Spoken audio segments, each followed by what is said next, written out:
I mean, that is pretty deep. So, do you think? Well, no. All of life is ad-libbing. All of life is ad-libbing. Except if you're an actor. No, that's just double ad-libbing. Is it though? Ad-libbing, pretending to ad-lib. Wow. Meta. Alright, let's do this. Okay, you're up. Okay, count me in. We're already rolling. Well then, welcome to the last episode of the TGM. That guy's a modcast podcast DS. Your video games podcast about news, reviews, and previews with myself, Kanzi11, and my co-host, Richie Cunningham. Say hello, Richie. Hi, Farley. How's it going? Good. Now, where can you find our content? Our content can be found on www.thatguys.co.uk. It can also be found on all of the socials at That Guy's a Maniac, all one word, all lowercase. Yes, that's right, Richie. I'm just checking to see when the last post was on the podcast. Oh, not too bad. 12 days ago. This season has been themed on the DS, so we've had episodes on dragons, dice, scores, sequences, singles, sleep, scary, etc. Taking inspiration from the Nintendo DS. Many of the titles which released had a subtitle with a D and an S in it, such as Mario Kart DS. Dual Circuit? No, Dual... What, did Mario Kart DS mean anything? No, just DS. Just DS? Yeah. So it didn't have a subtitle? Didn't have a subtitle, same as Tetris DS. Oh, okay. That's a bit disappointing. Yeah, they could have... Okay, I challenge you, Farley, to top your ad-libbing skills, to come up with a good Mario Kart DS subtitle. Mario Kart Dunlop shredding. That's quite good. Dunlop shredding. Driving simulator. Oh yeah, okay. I can see why they didn't. Yeah. So at the beginning of the season, we wrote down 2,168 D words and 54 S words, put them into two separate bags, and then we would randomize the contents of each episode, as you know by now if you've been listening all along. So, to round off the season, this is it. This is the end. No more after this season. There'll be another season soon. Richie, for the last time, rummage the D's. Rummaging through the D's. Couldn't find a bag, so I'm actually flicking through some post-it notes. And there we go. There's a great big D. I've got both my hands around it. It's destruction. Destruction. I've got a big bag of S's here. Here's I'm rummaging. Is that clicking your mouse? I've only got a pen. A pen. No rustling things. I'm so annoyed. Oh, it's sequence. Oh man. So what does that make our episode? That guy's the main at the podcast DS Destruction Sequence. Ooh. Ooh. Now this episode we're going to do what we said we would do right at the beginning and then promptly forgot, which is to workshop and talk about those concepts as they relate to video games. And we'll have a break in the middle. So, destruction. Richie, what does that bring to mind when we think about video games? So, the word destruction. The word destruction brought to mind brought to my mind? Brought to mind. We need an editor. We need an editor. Somebody who actually cuts all of my nonsense out. It brought to mind. Interesting. It brought to mind a thing that is very close to your heart. Oh my god. Okay, yeah. Any more body parts in this? And that is digital curation.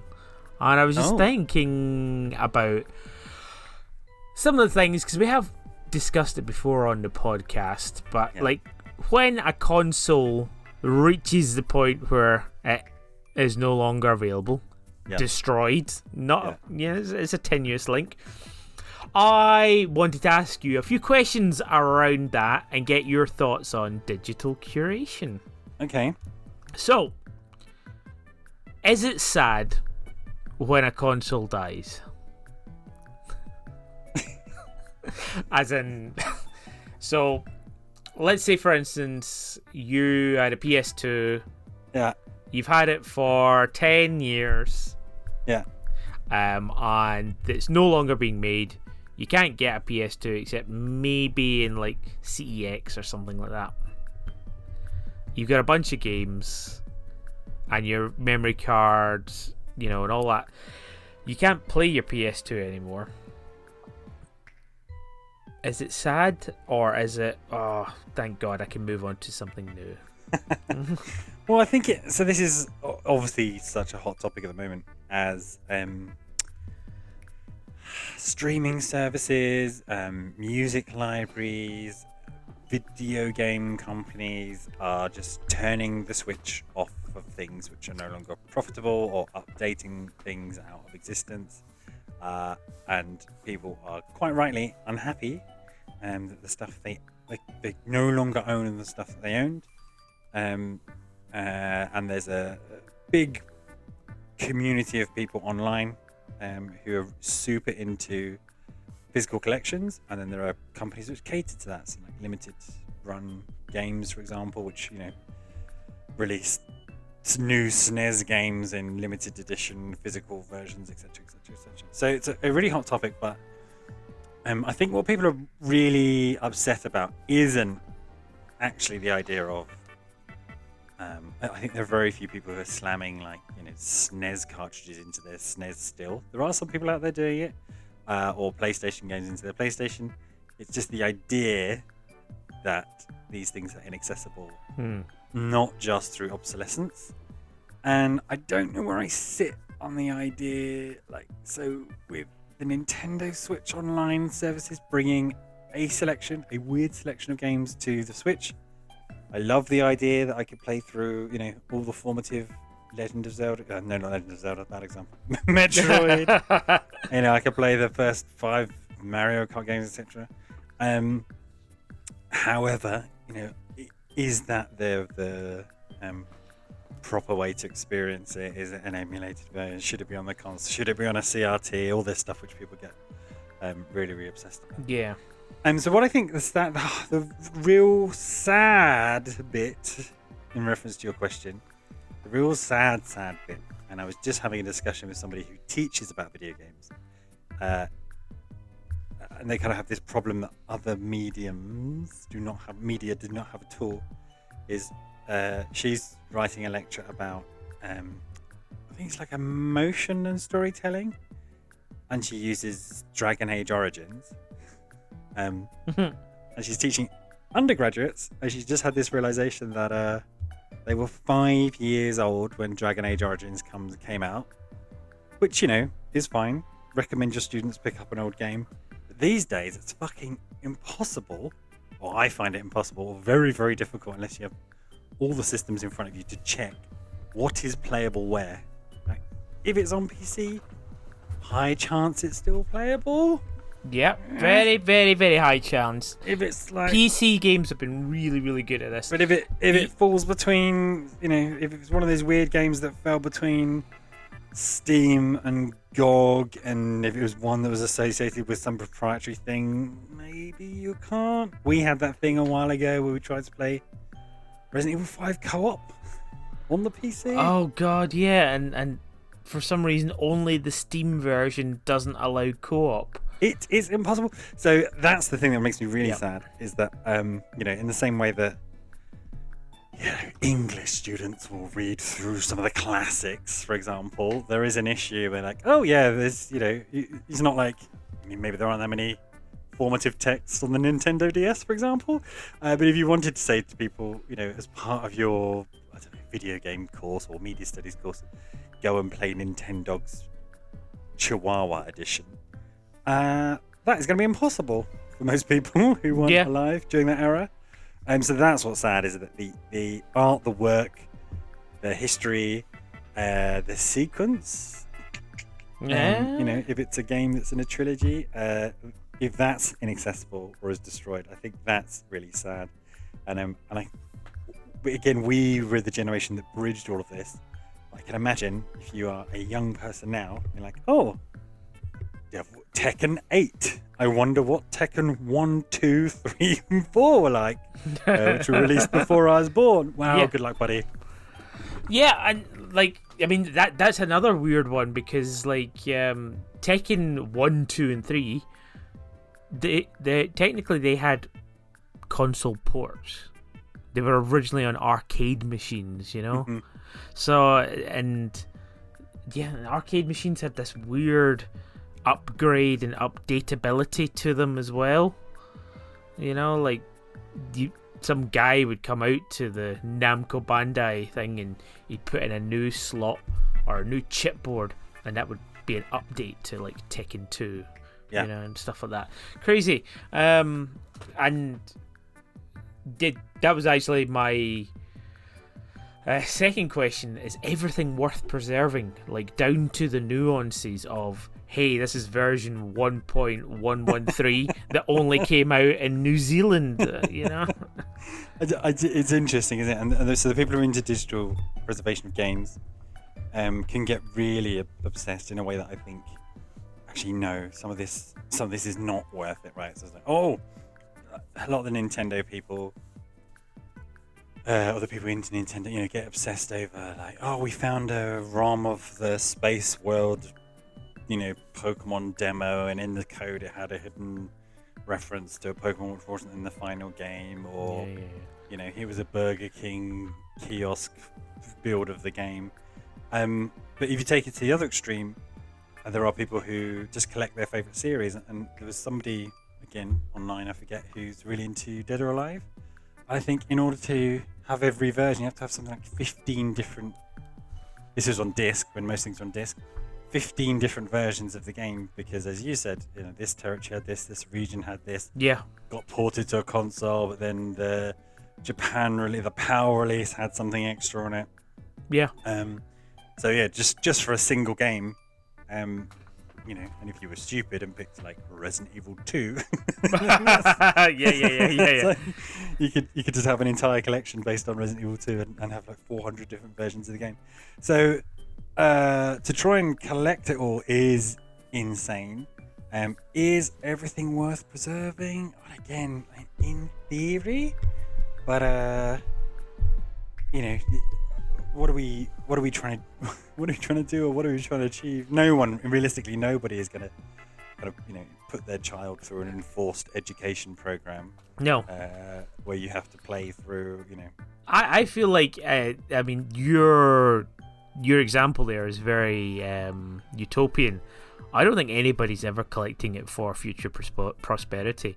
I think a lot of people will be collecting it for their own selfish reasons, and specifically when it gets down to the crazy little niche New Zealand version, or a specific version that has a bug in it or whatever. They're collecting it probably because, hey, I played that one with the bug in it as a child. I want to have that. Yeah, there is something bizarre going on, and I think a lot of these mega collectors.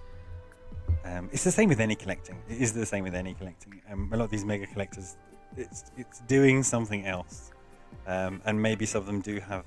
I'll give my collection to a museum, but a museum. What is a museum going to do with 4,500 Mario 64 cartridges? It's okay, we'll put one playable out until the N64 dies.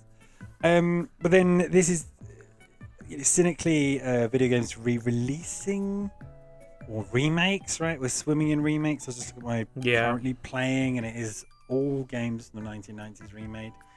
But then, are we beholden to hoping that something gets a remake or a re-release or a report? I don't know. Part of me, it does think, okay, my PlayStation 2 is dead. why do I bother keeping all these games in the system? I should just get rid of them all. Yeah.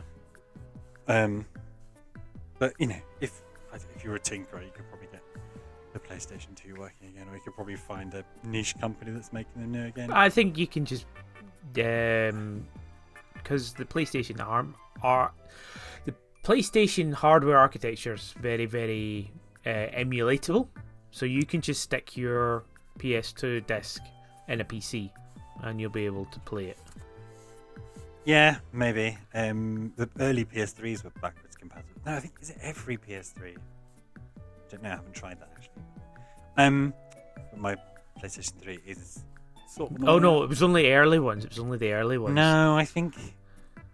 Yeah, it was because I remember a friend of mine. He had the backward compatibility. His PS3 broke. Yeah. He sent it in and said, "Oh, we can only give you a new one." It's like, well, how do I play my PS2 games? You can't. Yeah. We don't service this anymore. Mm-hmm. Yeah. I think they're easy to mod. All of them are easy to mod. Anyway, what was I going to say? There is also something. So one of the reasons why I like the Nintendo Switch is because it's all there and playable, and you know I can barely get asked to get up and turn the console on, let alone change a disc or a cartridge. Yeah, exactly. So there is something to be said for it. Oh, okay, that got updated or that got re-released. Yeah, and I'm not too. I mean, there is something deeply nostalgic about having a certain system, a certain controller. So again, with the Switch re-releasing all the old controllers, you know, that is the best way to play the SNES games is on the SNES pad. Yep, exactly. And the N64 games, I would argue that they are not good and it's not a good controller, but at the same time, they were designed for it. So Pilot Wings, you feel like the same. Yeah. Yeah. But I don't think people should be forced to get a CRT and No, I don't either. I actually I mean we've had this discussion before about emulation, and I've played Ocarina of Time, the N64 version, on my PC, but some wonderful person completely revamped everything, so it was all 4K graphics and everything looked pretty, put in like special sunbeams and stuff like that, and like that's so cool that like somebody has done that, and it was a better game magically, because it was just exactly the same game, it just looked prettier, so there was nothing more there. I also think that like with releases and when they came out, say for instance in the PS2, there was a zeitgeist as well, which you just can't capture through curation either. Do you know what I mean? Yeah. But then I think that is part of what should be preserved. So it's not just the physical hardware and the software within it. Obviously, it's stuff like the magazines, interviews, and stuff like that. So I'm just talking about like playing games with your mates, like going back and playing Blinky Bill, like like. I don't think I would want it. I can't even remember what game it was, but Shadow Memories. Shadow Memories, isn't that the Silent Hill on the Wii? Shadow Memories. I think it's Shadow Memories. Anyway, for clarity, readers, when we were at university, the PlayStation 2 kind of just come out. Yeah, it is Shadow Memories. And so we spent a lot of time, obviously, in between studying and playing these games and sitting and watching, playing games whilst drinking and God knows whatever else. One of those games was Shadow Memories. But actually, that's probably a perfect example, Richie. I don't think you could fucking play this on anything anymore. I guarantee you could get an emulated version of it. No worries. If you had the physical disc, you just use a PS2 emulator and you'll be fine. Came out on PSP. Anyway, this wonderful, there you go, bizarre little game that we had a lot of fun with, and it's like 7 out of 10 game. I don't think it's never going to get remade. It's Konami as well. Fuck.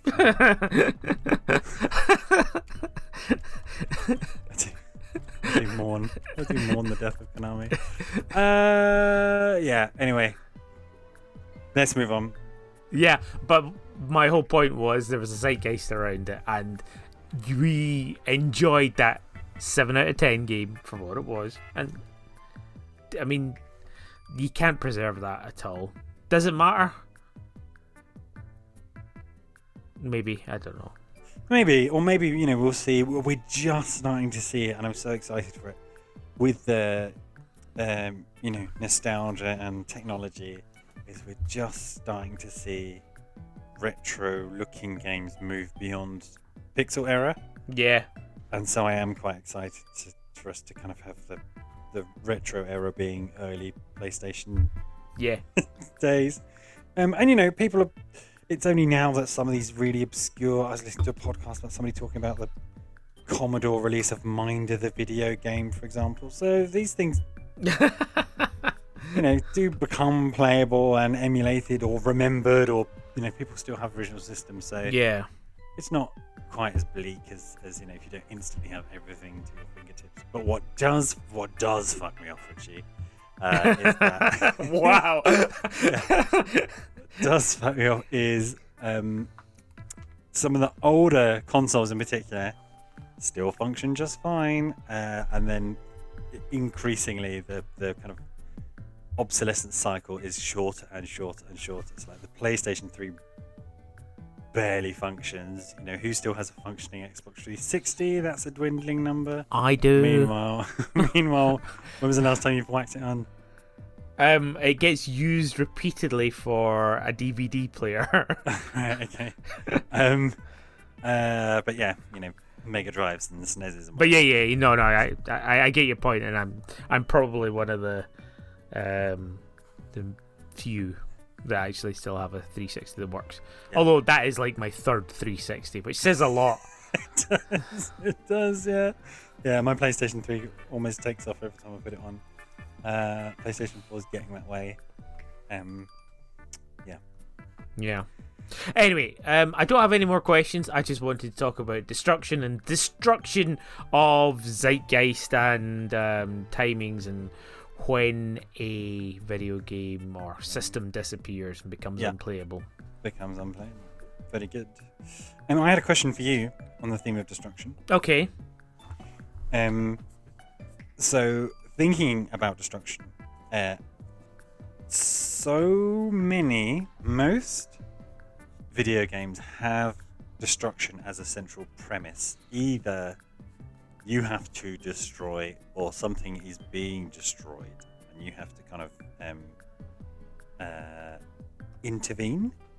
Do you think it's necessarily negative, or does it say something about video games that destruction is such a core theme to so many of them generally? So, in thinking about this, when we play video games that are about destruction, and the first ones that pop into mind are things like Final Fantasy or Tales of Vesperia. A lot of RPGs are the world is going to be destroyed. Yeah. And you are a hero preventing that world being destroyed. And it usually has a very thinly veiled message about, ecology and things like that. Not ecology. What's the word I'm looking for? Climate change?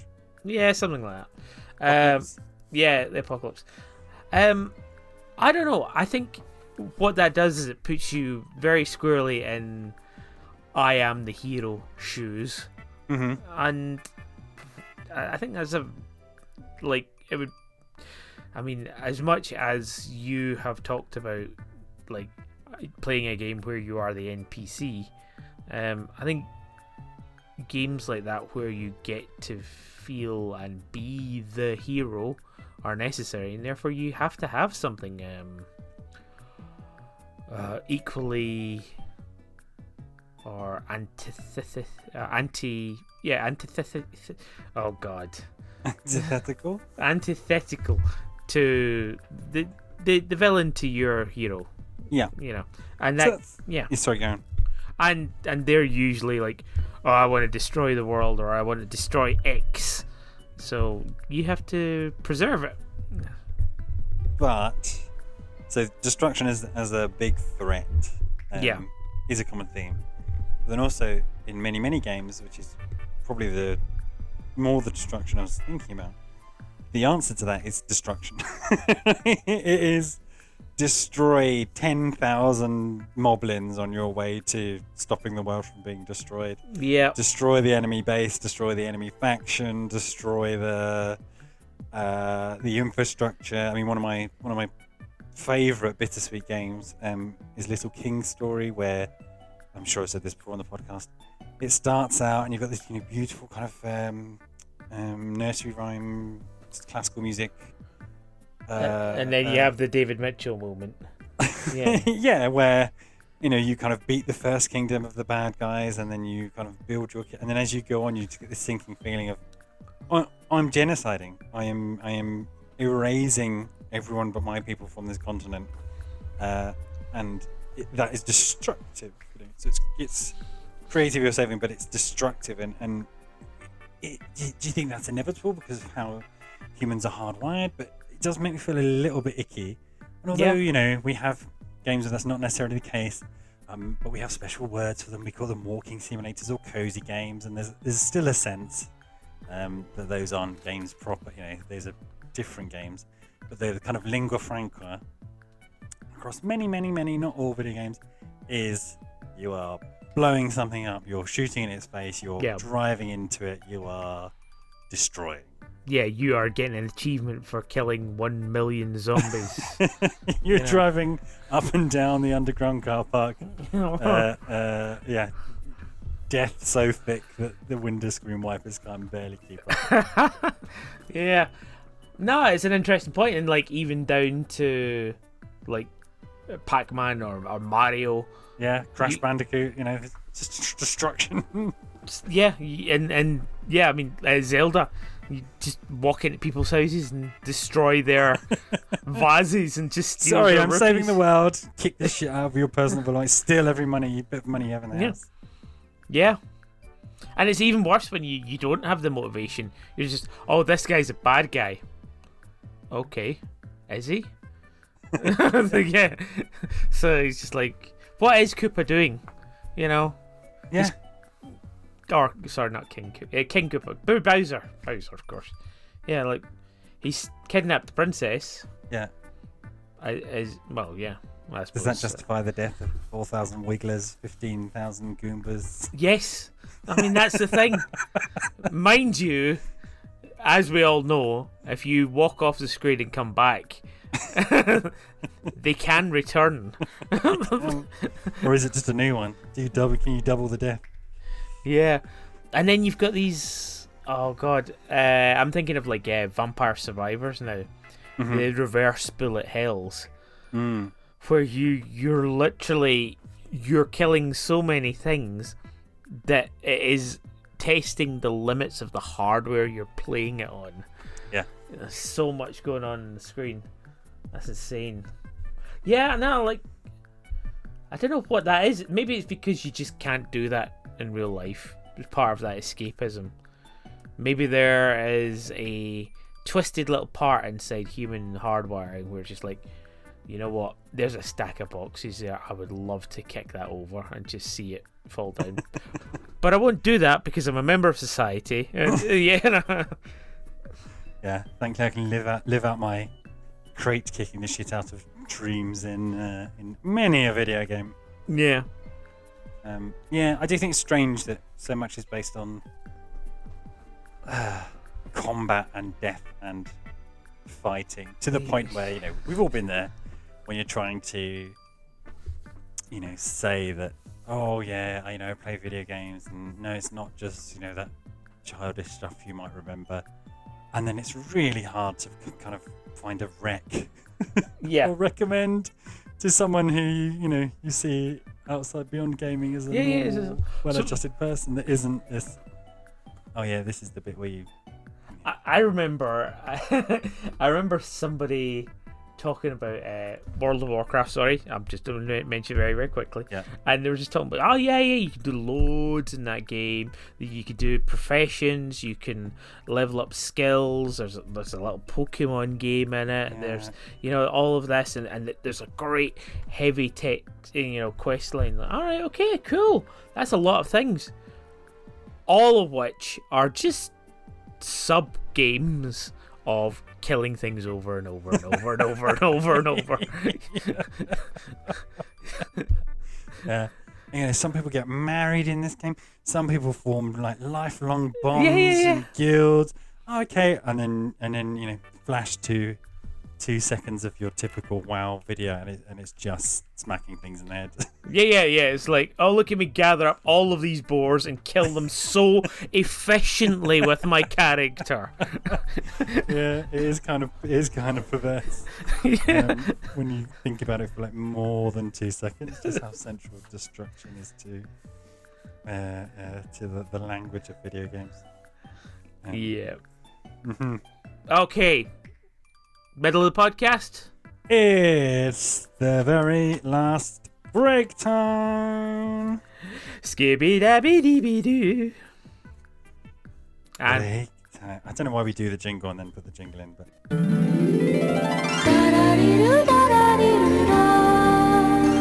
break time. Okay, and what happens in the middle of the podcast, Farley? well, when we were between the D and the S, we have a break time where we ask each other 2 questions, 1 card from the ultimate video game trivia card game trivia game thing. Yes, we do. So I'm gonna get you a question. I'm going to ask it now. Great fun. Narrate everything, Richie. Published by Square Enix, which 2018 role-playing game features 8 playable protagonists? Ooh, Octopath Traveler. Well done. Ding, ding, ding. Nailed it. Have you played any of those? I think are they called Pixel remasters? Yes. They're all in that same style. There's Triangle Strategy, but then there's also some older games which they've done, and they look fucking gorgeous. And they're huge. All I've ever done is played a demo of every single one. I thought, oh my god, this is so beautiful. I don't have time for this. Yeah, I know. I'm exactly the same. So the Versus series, and I believe Octopath Traveler is somehow involved with them as well. Oh yeah. They started way back in like 2005, and there is now because I actually still have on wishlist. What is it?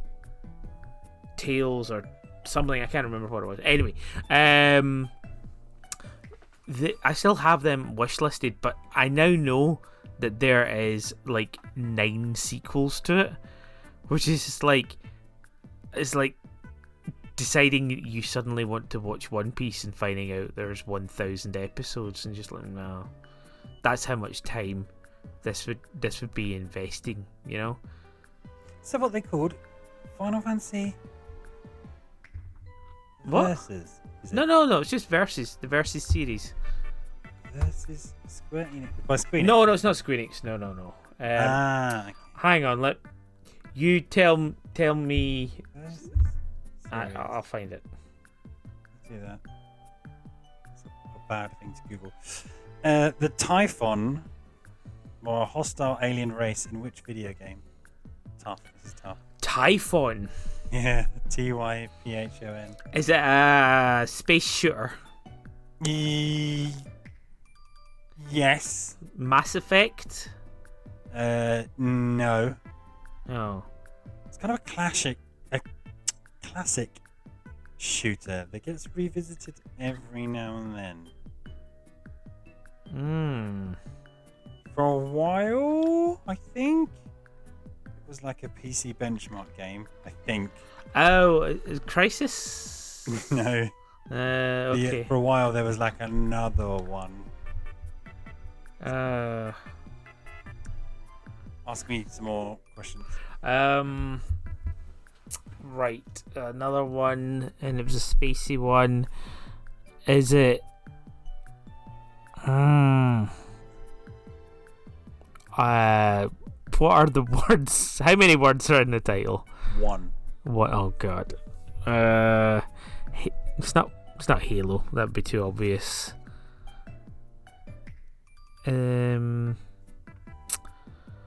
Spacey shootery game. I don't know. Weird. You know that Aliens have a antagonist series. The Aliens. You know Aliens the movies. Yeah. There's a accompanying series of movies. So the Prometheus ones. No, where they sometimes have crossovers. Predator. Prey. Prey. Yes, Prey. Okay, yeah, Prey. Okay, cool. Thanks. I got there. Nailed it. First time. I thought Prey was a series. What am I getting confused with? I don't know. Is it just a one-off? I don't know. I know nothing about this. I thought it was a series. Okay. All right. I thought it was one where he plays like a Native American guy who gets sucked up into space.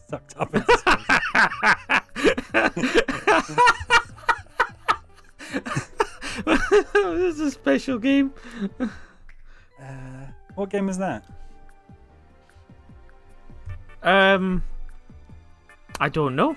This is awful content. Okay. This is really awful. Prey. Two old men struggle to remember games they didn't play. That guy's a maniac. Yes. Right. Okay. So my question.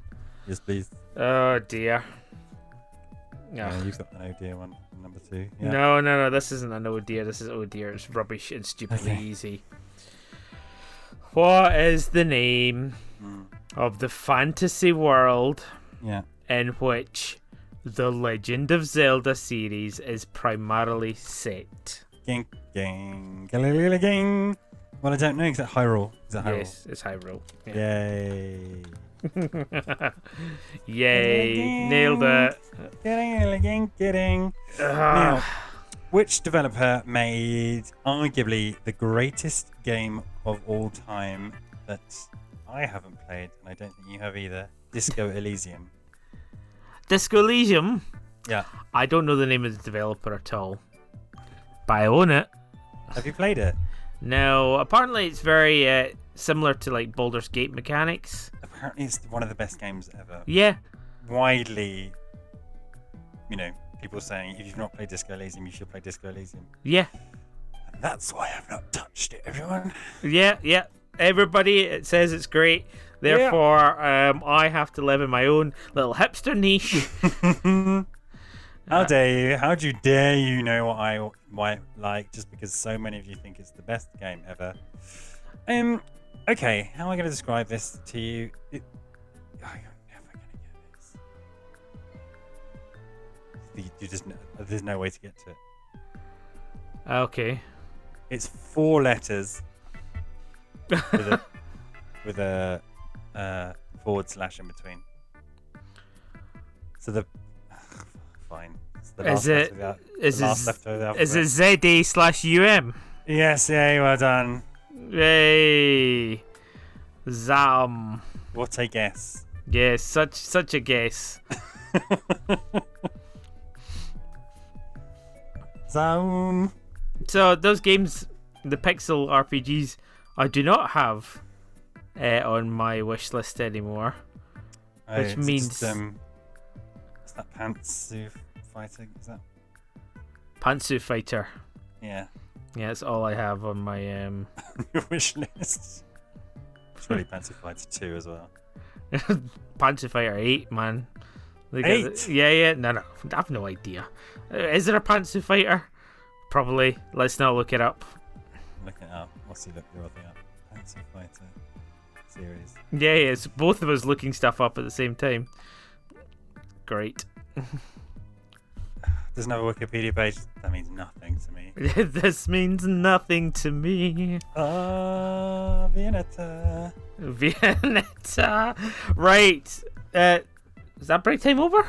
No. Yes, it is. Did you ask me to? You did. Yeah, I did the high roll one, and well, there we go. Yeah, it's the end of break time. I feel a bit sad. I like break time. Yeah, it's my second favourite gimmick of all our gimmicks. Yeah, it's all gone. What was the first favourite? I like the adverts. Oh yeah. Okay, Richie. The S is sequence. Oh. Okay. Do you have anything to kick us off, or should I kick us off? You kick us off. So you can interpret sequence in a number of different ways. One of which. A number of different ways. One of which is a very mechanical way, which we'll probably get around to. But the other one, the one I wanted to talk about, was how games kind of build sequences in the loosest sense of the term. Things which are united or related to each other. So in video games, a lot of that is to do with prequels, sequels, remakes, spin-offs. But I was thinking about memorable sequences in video games, particularly because with some of the remakes we've been playing recently, so the Resident Evil 3 remake, the Tomb Raider remakes which I've been playing, those sequences, I couldn't, if you asked me to write out what happens in those games, I'd get the broad themes, but I wouldn't really, it wouldn't capture every element of it. There'd be huge chunks that I've forgotten.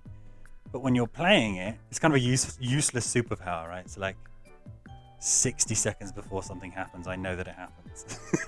But I can run it out. And so what do you think it is? My question is, what do you think it is that builds a memorable sequence? Because I definitely feel like there's less that's memorable about video games these days in terms of sequences, whereas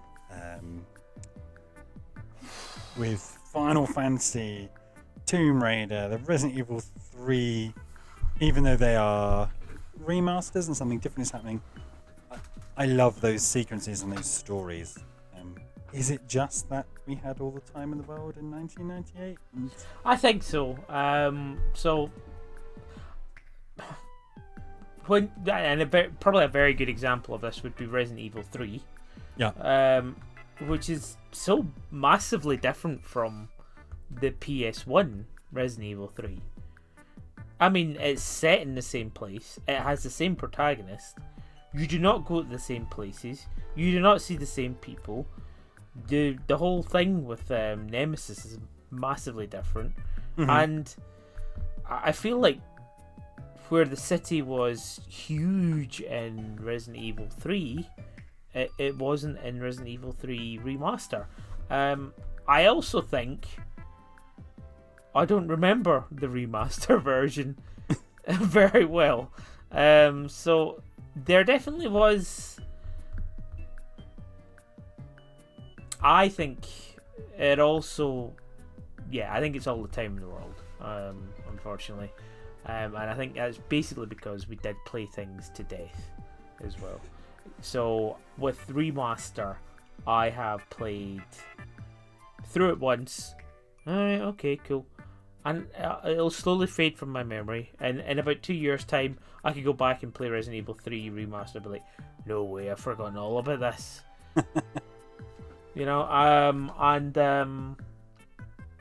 I don't know, I think,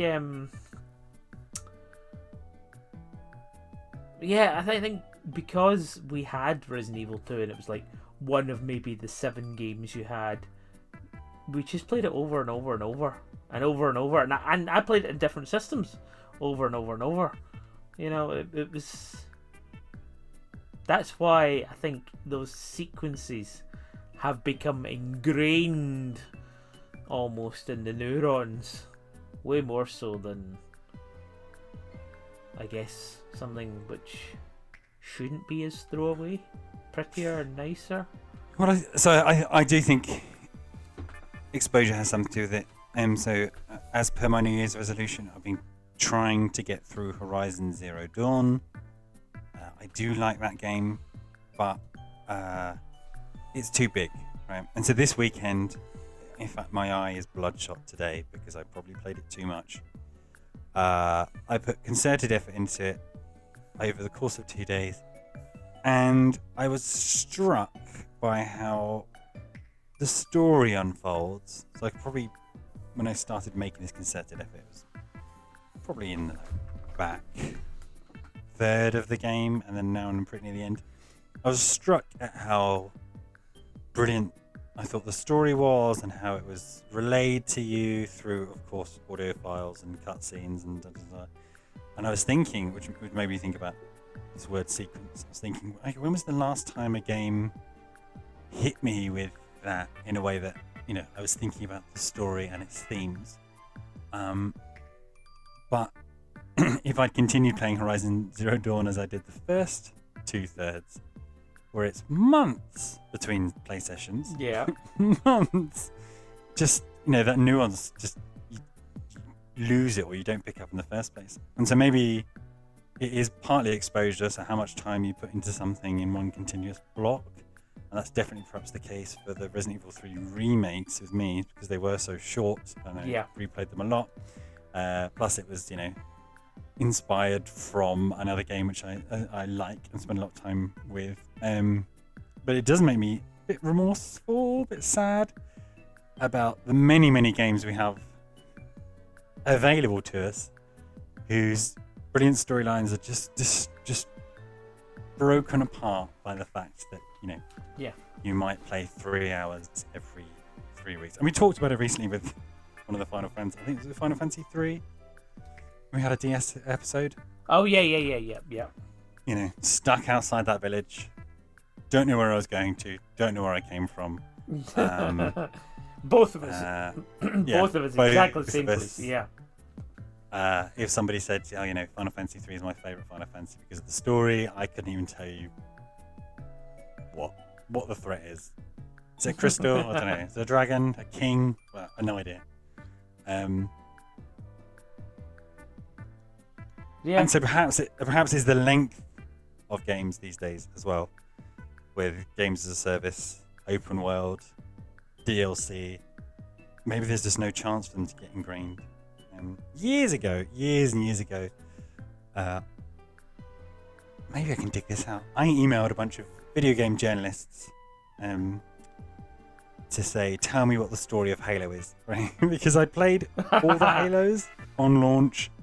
I've got a bunch of the books over there, which I've read all the way through, but I can't keep the story of Halo in my mind, right? Yes, there's a Halo and a Swarm and the Covenant, but what happens in 1 and 2 and 3 and ODST and blah, blah, blah, I just can't keep it in my mind. And I was amazed that these journalists, I think because they've responded pretty quickly, most of them, off the top of their head, just could recall in so much detail the beats of the story. I have no memory of that happening. I played through them all, I was there, but I couldn't stitch it together in the way that they did. So maybe it's just it made me think at the time, maybe as a games journalist you have a different mind for these things, or you're playing games in a specific way. But yeah, I just found that I didn't particularly engage with the fiction in that way. Yeah. No, I couldn't tell you a thing about Halo. I played Halo 3 with you famously. Yeah. Famously. Famously. Team TGAM. And that is pretty much most of my interaction with Halo. Yeah. Okay, what would you say was, when I say memorable sequence, what's the last game you can think of where the game was memorable in that you were thinking about the themes or the story or the universe specifically? Oh gosh. That's a tough one. It is, right? All these hours we spend playing games, we spend a lot talking about games, we spend reviewing games, speculating about games, hyping games. Like, it also depends. Like, so I think one of the ones that pops to mind is probably rather trite, is the Cult of Lamb one. Oh yeah. And the story wasn't there, but it was probably the sequence of realizing that this is a weird building sim thing, and then in between doing the building sim, I go out and I do a sort of hack and slash, like Zelda, the SNES Zelda, against enemies, and certain things that I do in the village can. And I think it was the whole thing about you being a sacrificial lamb and you being a avatar of a god, and of course it's silly and cutesy at the same time. Yeah. And then just discovering how the game works, and then getting into the loop. I think that sequence was like, oh, this is a good game because it introduced me at the right pace. Yeah. At the right speed and at the right sort of intrigue level. So I think I don't remember the sequence, but I remember appreciating the sequence or appreciating it for the mechanics and how they did it. Is that good? Is that a thing?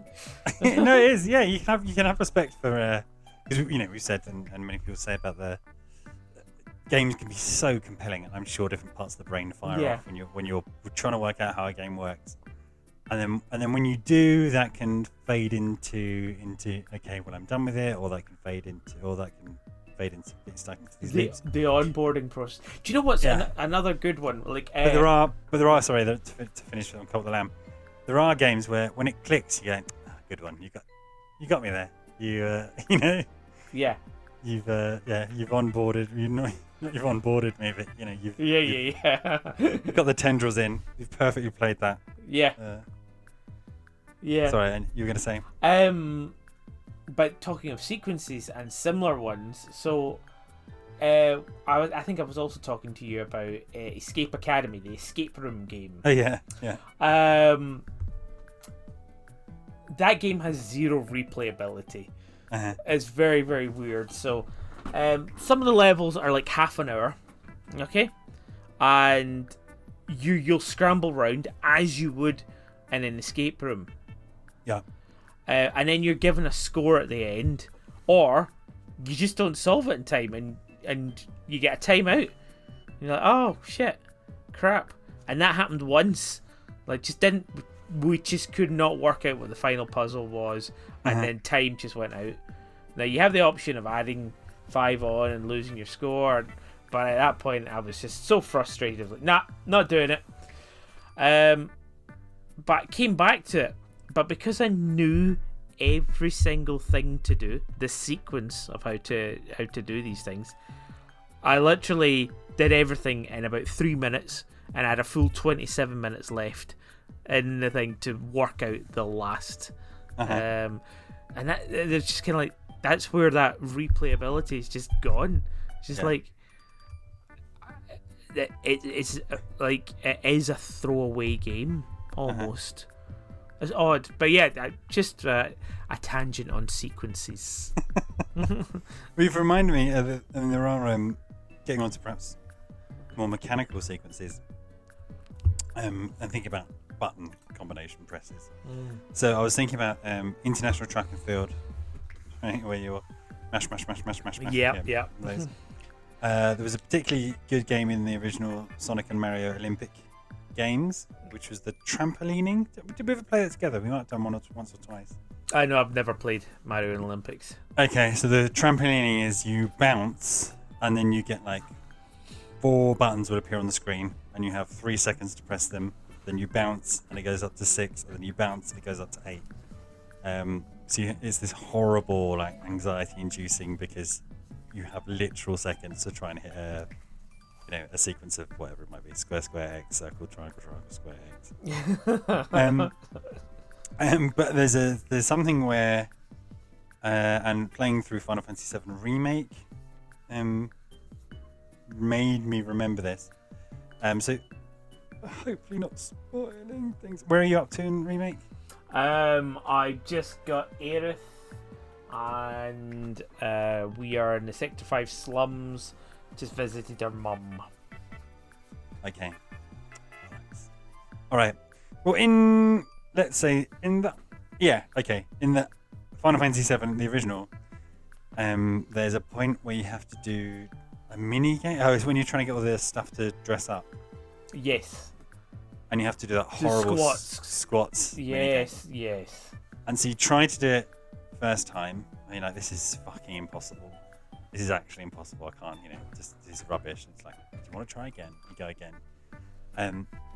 Yeah. And just by repeating something, you get better. Yep. Until, what your first attempt, and then the attempt where you really are, trying to go hell for leather and beat it and get a world record or whatever, is so different. And I would love to understand what goes on in the because it is, a very simple thing. I can't remember. It's like pressing 3 buttons on the in Final Fantasy VII, isn't it? Or it's 2. It's like squat, arms, up, squat, arms, up. Yeah. So yeah, I was thinking about those kinds of sequences. Thoughts? Like, I don't generally like quick time events. Like that trampoline thing sounds like absolute hell to me. Just think of it as a fighter, and it's a combo. Yeah, no, exactly. No, Are combos QTEs?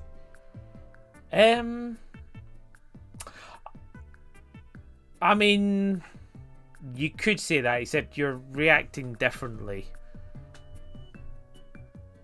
So you're reacting to your opponent's move. Yeah, no, it's not QTE. The QTE is just a boring AI. Hey, press this button. But then surely that's what you're doing in fighting games. Putting off a string of QTEs. In fact, that's how games like Killer Instinct work, right? Well, like if you're doing Killer Instinct, yes, and you're aiming to do the 64 blah blah. No, blah. not even that. But your bread and butter is like these 3 QTEs are your openers, right? Yeah, but there's so many. Like if you play any, but okay, so certain characters will have. No, I disagree. Like, if you're playing as Jago or you're playing as Spinal, your opener is going to be different, and it also might be like a forward and X, but you also have the ability to see that your opponent's maybe attacking you from above, and therefore you're going to do a different opener where you counter them and things like that. So I think the whole idea of countering and being able to change the way you're attacking them takes it away from being a QTE, at least in my opinion. Well, you have many. Well, the point is that what you're doing in a fighting game is way, way, way more stressful than the Sonic and Mario Big Games trampoline game. But because of the framing, it's the other way. It's the other way around, right? Yeah, absolutely. Because you don't think, I don't know. Maybe some people do, but when I'm playing a fighting game, I'm not thinking like, I'm not visualizing the buttons in my head before I do them. No. And in fact, if you get caught up trying to do that, then it's impossible. Yeah. Which one's block? Oh, damn it. Looking down at the buttons. Yeah. It just becomes, built in, I guess. Yeah. So that's the more mechanical end of sequences, I guess. Yeah, well, and speaking of mechanical sequences, the one thing that I wanted to talk about was another set of button presses, and that would be cheat codes. You fucking love cheat codes. You big cheat boy. And actually, on the same note, so Killer Instinct was just released on the Nintendo Switch Online, the old SNES one. Yeah, it was. What's that noise for? So happy. Have you played it? No, I need Okay. to, sit down with the SNES controller and properly get back into it. So I played it for about 2 minutes, Uh-huh. and I was like, "Oh crap! I remember nothing. I couldn't even get a cinder combo off." Oh Christ! Okay. And I was like, "Oh my god! How does he do his fireball? Is it forward, or is it roll forward, or is it charge back and forward? Oh my god!" And I tried all of them, and he didn't do it. And then I was, is it punch or is it kick? Oh my god! So I was just so lost, and then Spinal killed me. And all right, okay. So yeah, I've completely lost it with Killer Instinct, and it made me a bit sad.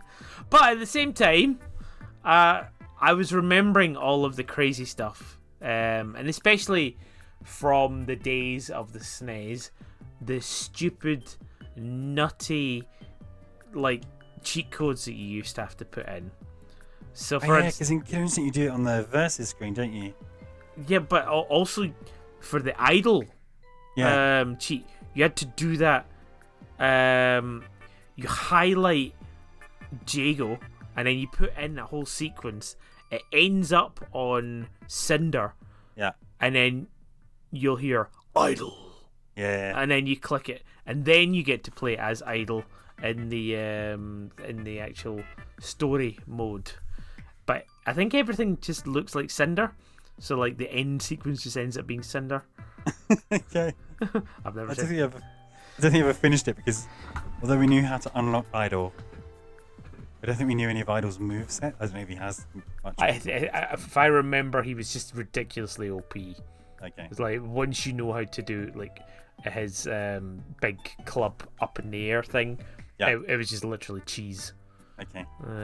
Or my memory of that might be different because I do remember being good at that game.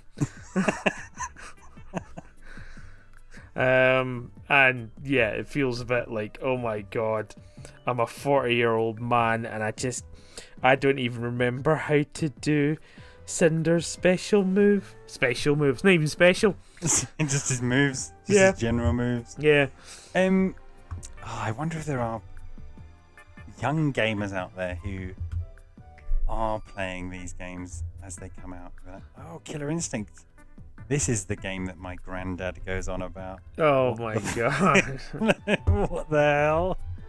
Well, no, you get those videos of kids who are being shown a PS1, and all they do is like, why can't I skip this cutscene? Yeah, and lose it at loading screens. Yeah.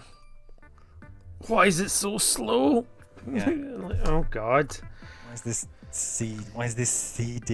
A, what is a CD? Yeah. B, why is this CD spinning around in the bottom corner for 5 minutes every time I go through a door? Oh my god, yeah. But yeah, and yeah, so Killer Instinct reminded me of all of that sort of stuff, and of course the combos you have to put in, which is a nice sort of point in that. There's also the Sonic 2 cheat code. Do you remember this? With the debug menu? Yeah, so it's like you go to the music menu and you do certain things, and then you get to the debug menu, and then there's an extra debug menu and stuff like that. Yeah. And you're able to like put... it was so detailed. It was so crazy, the stuff that you could do.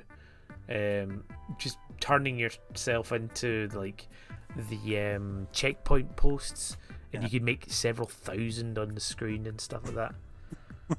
Can't you also? Isn't there a sequence? Can't you play Mario in a way that essentially remodels the code? Yes. So there is literally pixels you have to get right, and it will crash the game, or take you into a certain menu behind it, and it's the opening level, and you have to just do things in a certain sequence, pixel perfect, and it just somehow brings the whole game down. It's just nuts. You're essentially writing the code by using the controller. It's mad, isn't it? It is so mad. It's a whole different world. Like people who do coding nowadays, you know, like they're using curly brackets and like say go to next line and stuff like that, or go and fetch an API and then they'll read API documentation. Fine, great. But these guys, they were thinking in ones and zeros, man. And they had 45k to put a whole game. I know. Like, not to belittle what development is today. Yeah. It's just what development was then. It's just alien, man. Yeah. I mean, I'm just amazed because, you know, even though some of those games are fucking awful, we just said perhaps they don't all deserve to be preserved. That we got we got any of them is, I think, a fucking miracle. Yeah, and like the code wasn't even like written code. It's not like built into some kind of, you know, OS or something like that. It is, hey, these are ones and zeros on a chipboard. Yeah, you know, that's crazy, absolutely nuts. But yeah, wow, really digressed. I can't think of any other big cheat codes. There's the Konami code. What's the Konami code? I don't know. I always get it mixed up with the Sonic 1 cheat, which is up, down, left, right, A, B, C, start. Oh my god. What have you done? Oh no! Oh god! Oh, not this again. Well, there we go. That's one way to set fire to the towers. That guy's towers, right? Well, bye bye season 4. DS towers. Yeah, oh god, well. I wanted to save some of these gimmicks. I guess we have to report to the bottom platform. Yep, off to the bottom platform. See you in season 5. See you in season 5. Richie, before the sprinklers go off, I've got one more thing. Is it a question? It's not a question. That guy's a maniac. Why'd he bite me? Yes. Game over.